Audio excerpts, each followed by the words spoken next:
유업 교회의 성도들이 말씀으로 살아가는 삶. 네, 유업 말씀.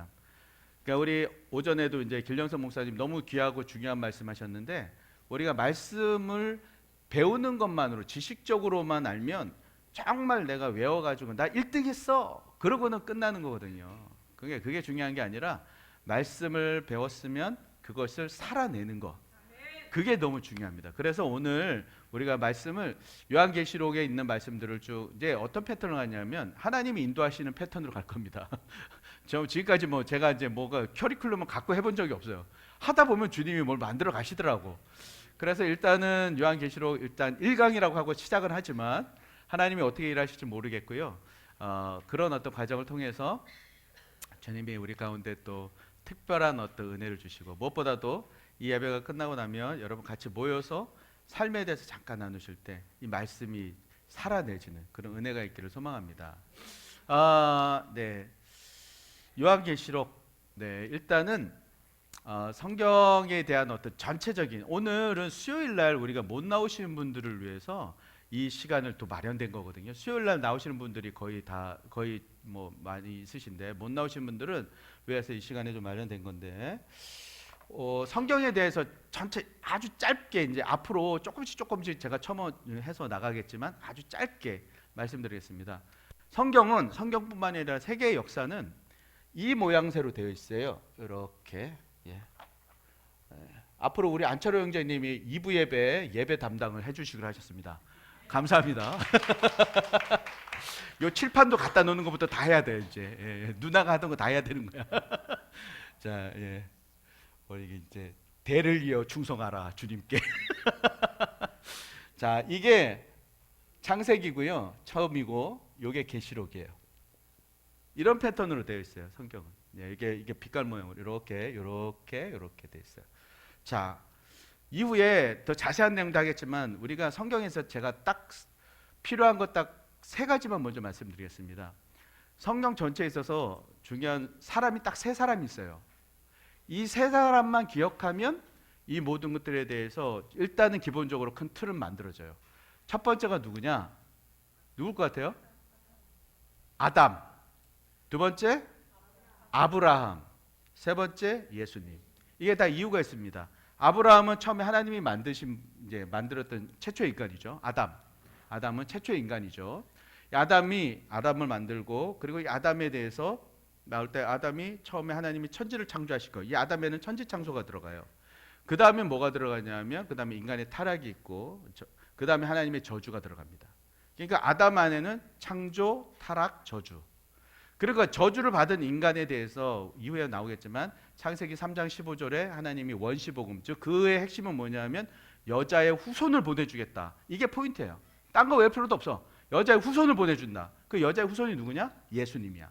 자, 그러면 이 여자의 후손을 보내주기 위해서 누군가 자신의 백성을 만들어서 보내줘야 되는 거 아니에요. 그래서 백성을 만든 사람이 아브라함이야. 그러니까 아브라함. 이 아브라함을 자신의 백성으로 삼고, 이 백성에게다가, 이 아브라함에게다가 하나님이 약속을 세 가지를 합니다. 창세기 12장 1절에서 9절까지. 첫 번째 하나님이 약속하신 건 뭐냐면 큰 민족. 두 번째는 가나안 땅을 주겠다. 세 번째는 너를 복으로 만들어 주겠다. 요즘에는 성경에는 복으로 만들어 주겠다. 옛날에는 너를 복의 근원으로 삼아 주겠다. 자, 큰 민족, 이 세 가지에서 이후의 역사는 흘러가요. 아브라함 이후로. 저 큰 민족의 이후로 쭉 흘러가죠. 그 다음에 큰 민족으로 이제 출애굽 가고, 출애굽해서 이제 이 이스라엘 백성들이 그러니까 애굽으로 내려와서, 가나안 땅에서 애굽으로 내려와서 거기서 인구가 250만 명으로 늘어납니다. 이게 첫 번째 큰 민족. 근데 이 인구가 출애굽해서 쭉 가서 가나안 땅을 정복하는 게 두 번째, 가나안 땅을 주는 것. 세 번째는 그 가나안 땅 안에서 예수 그리스도가 오실 때까지 기다리는 거야. 이게 세 가지야. 그러니까 첫 번째 아까 사람이 누구라 했죠? 아담. 그 다음에 누구? 아브라함. 그 다음에 누구라? 예수님. 자, 예수님은 뭐냐면 이 모든 것들의 완성이에요. 완성. 예수님이 이걸 위해서 완성하시기 위해서 이 땅에 오셨고, 그 예수님은 그냥 우리한테 축복 주는 것이, 물론 그것도 감사한 일이죠. 예수님의 궁극적인 목적은 뭐냐면요, 십자가 달려 죽으시러 온 거예요. 그게 목적이야. 예수님의 목적은 뭐라고요? 십자가 달려 죽으러 왔다.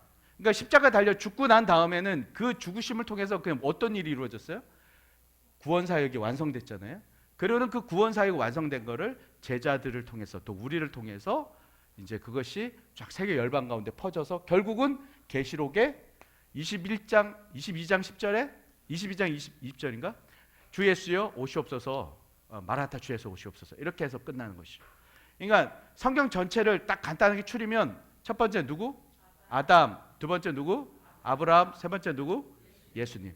이렇게 이 세 가지를 보면 전체 성경이 그려져요. 목사님 그렇게 간단했나요?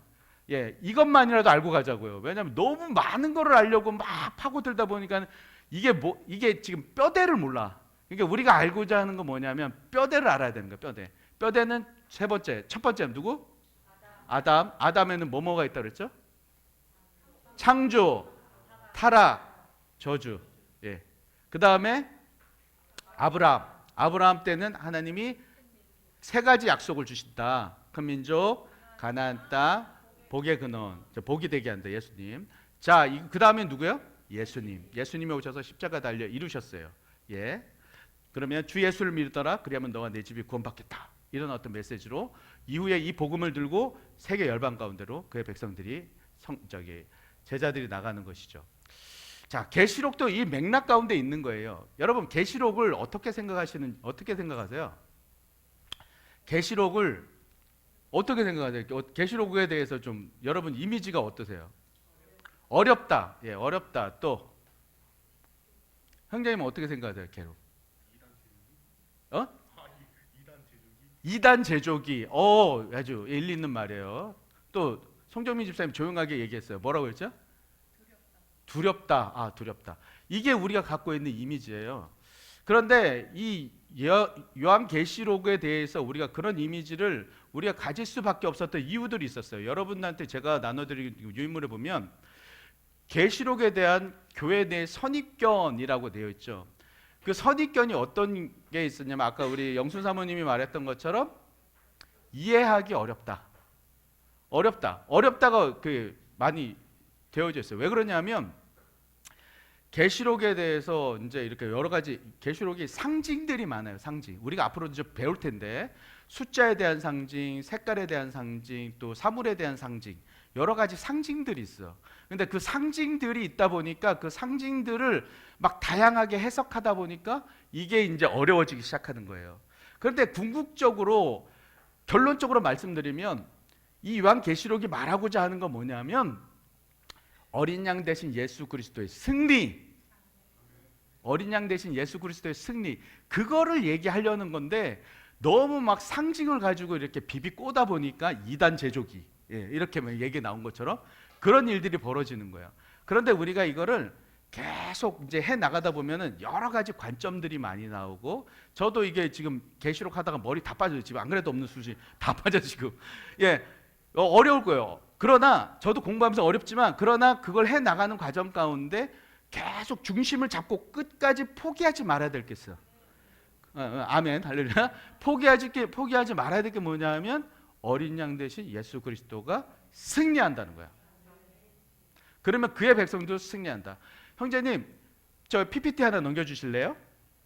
그러면 저게 계시록 17장 14절이 이 키버스예요. 그러니까는 이 요한계시록의 키가 되는 구절이에요. 저는 예전에 SBS 공부할 때 저거를 찾아내기 위해서 성경을 막 5번, 10번 막 그렇게 읽었습니다. 저거. 그런데 여러분은 쉽게 이제 이렇게 외우면 이렇게 찾으면 여러분 너무 이제 허무하긴 한데 대신에 여러분 저거 외워야 돼요. 예. 보실까? 우리 같이 한번 읽어볼까요? 시작. 양과 더불어 싸우려니와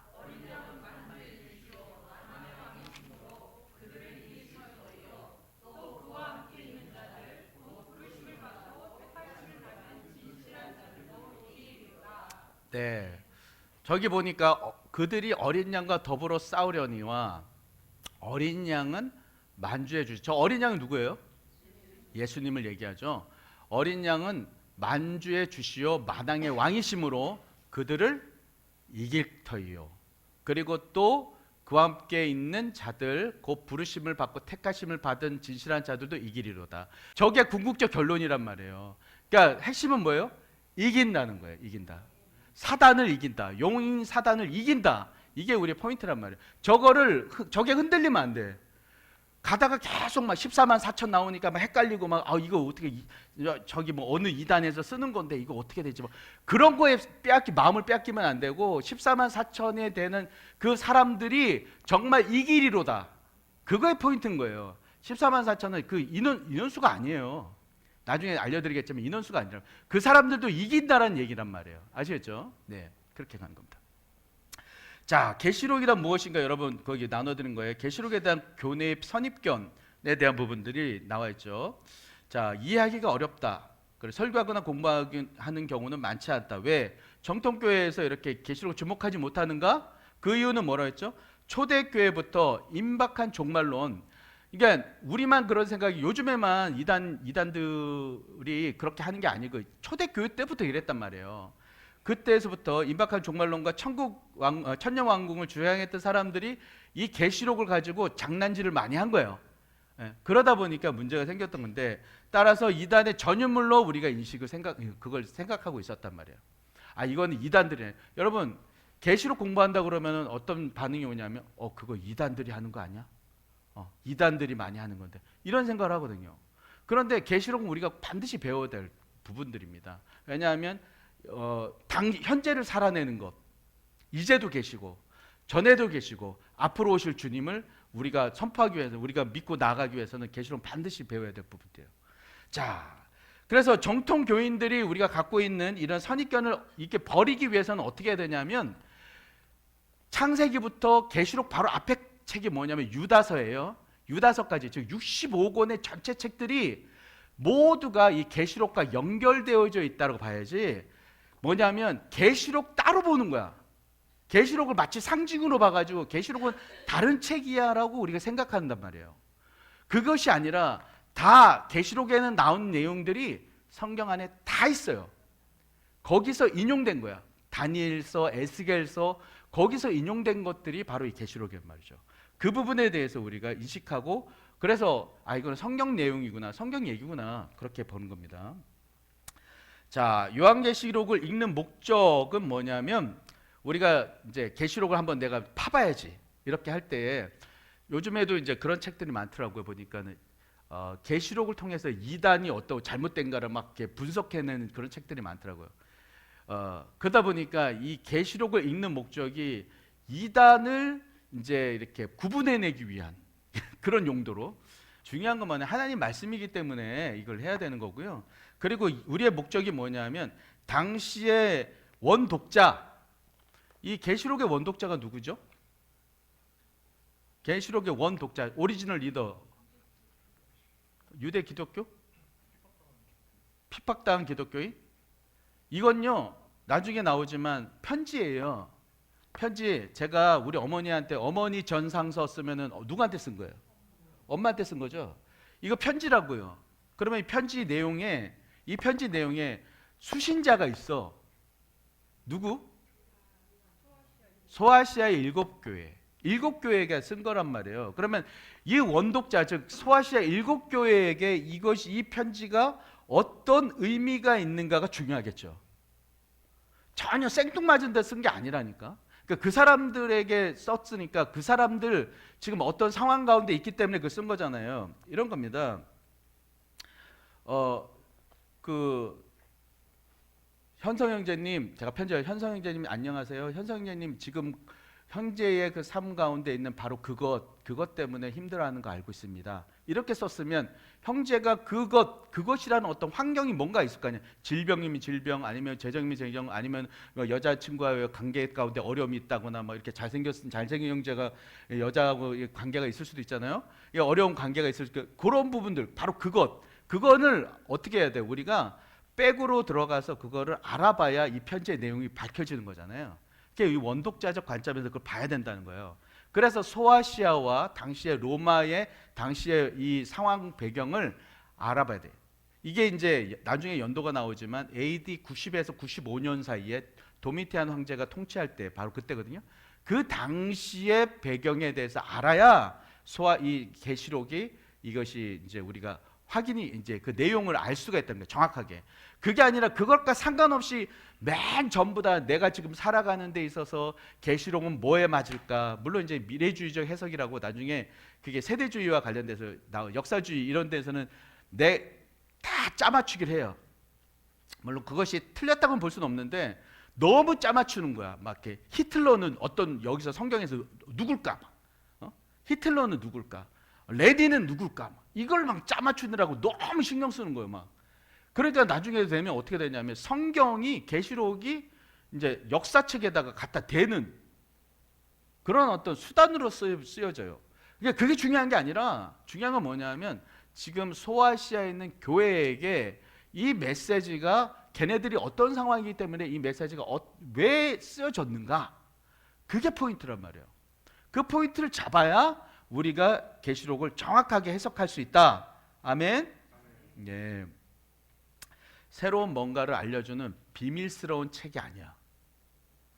계시록이 두렵고 무섭고 막 의미심장하게 막 여기는 이유는 뭐냐면 뭔가 특별한 비서로 옛날에 막 이렇게 막 집 막 뒤졌더니 자기 막 괴짝이 하나 나오는데 거기 보니까 막 비서 하나가 나오고 거기 보더니 막 이상한 주문 같은 그런 게 아니라고요. 그런 책이 아니야. 그런 책이 아니라 정말로 누군가에게 편지를 보낸 바로 그 책이에요. 아멘.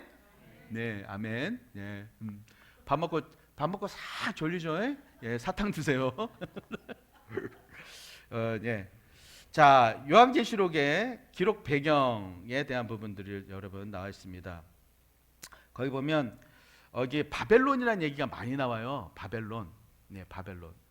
여러분 바벨론이 나오는데 문제는 뭐냐면 이 편지를 쓸 때는 이 서신을 쓸 때는 바벨론 시대가 아니에요. 그죠? 그런데 왜 여기다가 편지 보낼 때 바벨론이라고 했을까? 왜 바벨론이라고 했을까? 그만큼 강국이었다. 그것도 의미가 돼요.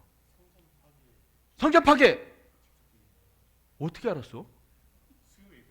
수요 예배. 할렐루야. 뉴욕 교회 수요 예배에 오시면 이걸 다 할 수 있어요.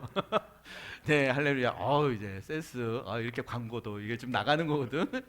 여러분, 바로 그거예요. 바벨론이 성전 파괴했죠. 언제? BC 컴퓨터 586. 예, 컴퓨터 BC 586 때. 그리고 로마 제국이 성전을 파괴해요. 언제? AD 70년. 어느 왕? 어느 장군? 디도, 티투스. 디도. 나중에 이 사람이 황제가 됩니다.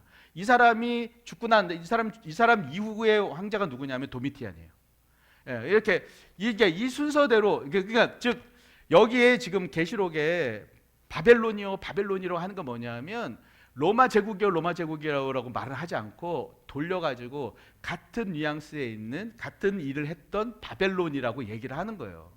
그러면 거기 있는 사람들 다 알아. 왜냐하면 이것들이 우리 성전, 그 하나님이 임재하신다는 성전을 파괴했던 인간들, 그리고 거대 제국들, 우리를 압제하는 그 거대 제국들, 그것에 대해서 마음이 어렵기 때문에 그것을 했단 말이죠. 이 시점에서 여러분 우리가 거대 제국에 대한 부분들을 한번 정리를 해봅시다. 성경에 있어서요 거대 제국, 자 잠깐 이렇게 배경을 제가 쭉 얘기 좀 해줄게요. 우리가 창세기 때부터 쭉 요한계시록까지 쭉 나오죠. 계시록까지 나오는데 이 중간에 이방의 어떤 그런 제국하고의 어떤 관련성들이 계속 있어요. 왜냐하면 제국과 관련성들 때문에 있어서 이스라엘이 그 나라에 망하고 뭐 쇠하고 뭐 이런 것들이 있었기 때문에 그걸 우리가 이미도 좀 알아야 돼요. 왜냐하면 성경에 그 내용이 나와요. 자, 이거를 먼저 애굽이 나오죠. 애굽이 그냥 쭉 전 세계에 미국처럼 계속 강대국으로 쭉 가요. 가다가 애굽 다음에 어느 나라가 나오죠?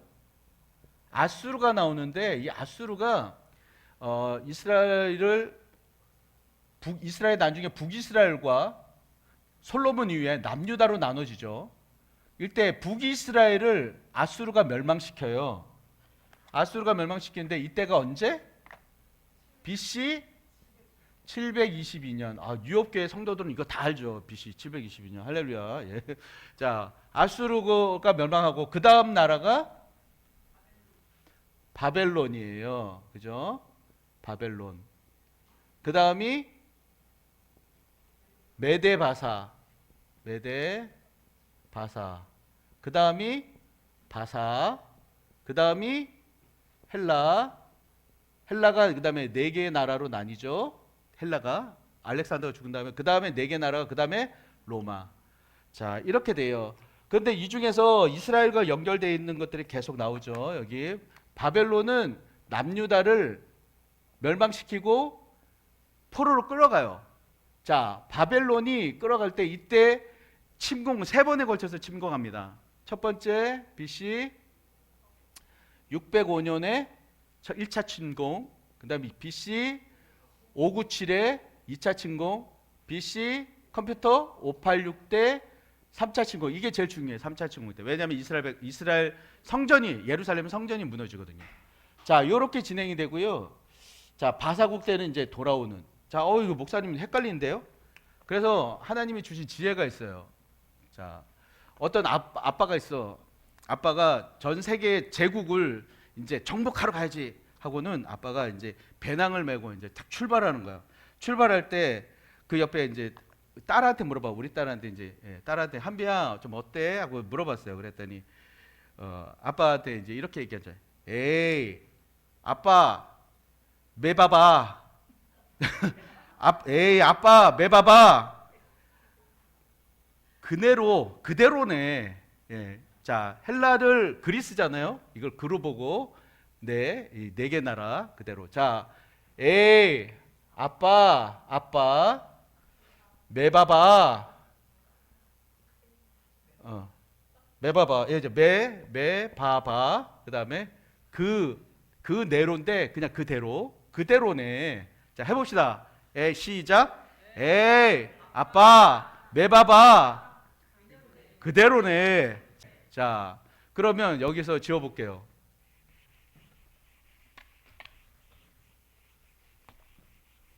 자, 다시 한번 해봅시다. 시작. 에이, 아빠 매봐봐. 그대로네. 자, 됐죠? 그러면 애는 뭐죠? 그 다음에 에이, 아빠 그 다음에 봐. 에이, 아빠. 그 다음에 매봐봐.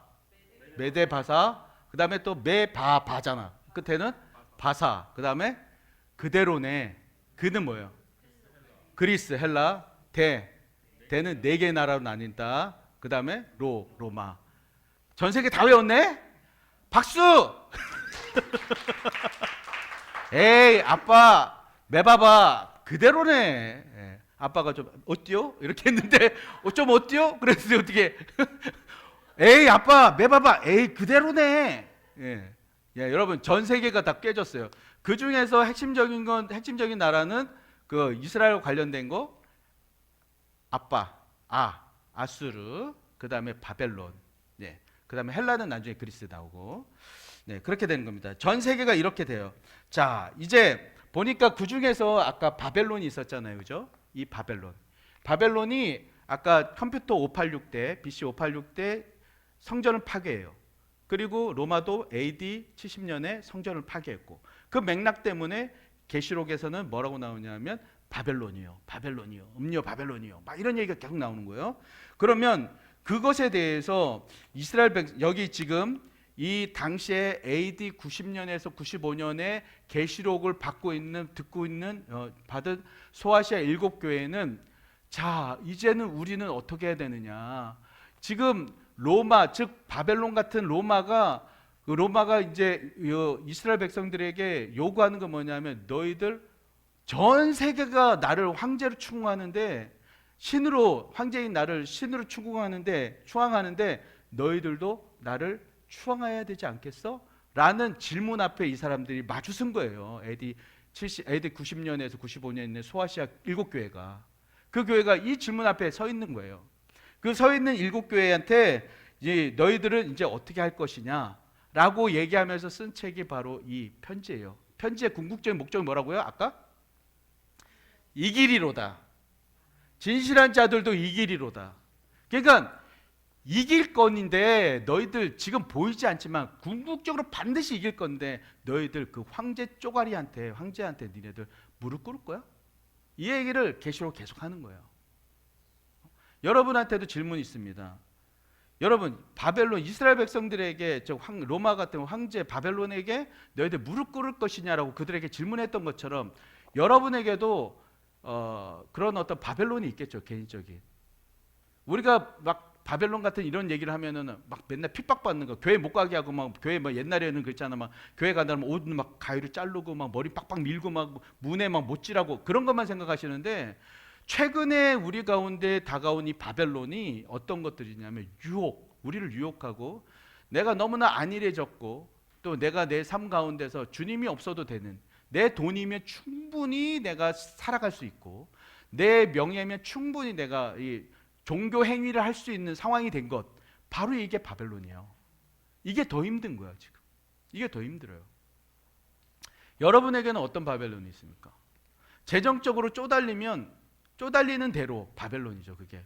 아 목사님 재정적으로 쪼달리면 그게 뭐 이렇게 바벨론입니까?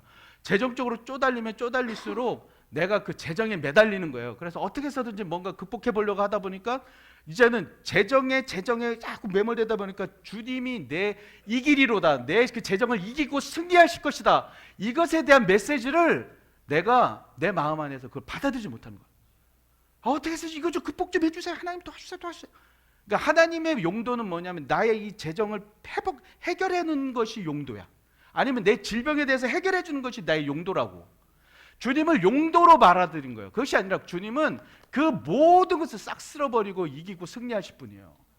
궁극적으로 승리하는 건 뭡니까? 우리의 재정의 해결이 아니라 주님이 궁극적으로 승리하는 것은 이 땅 가운데 하나님 나라가 임하는 것, 마지막 때에 백보자 심판을 통해서 악한 것들이 파괴되고 그것들이 주님 앞에 그 악한 것들이 무적행으로 들어가는 것, 그것이에요. 그것을 바라봐야 되는 것이 우리의 모습이라고. 그런데 우리가 지금도 황제 앞에 무릎을 꿇어요. 돈 앞에 무릎 꿇고. 여러분에게 있어서 그 무릎 꿇는 게 뭐가 있습니까? 그걸 오늘 생각해 보셔야 돼요. 오늘 계시록 처음 시작하면서 이것저것 많이 했지만 포인트는 뭐다? 끝까지 진실한 자들도 이기리로다. 아멘. 저 말씀 가지고 한 주 살아내시기 바랍니다. 아멘.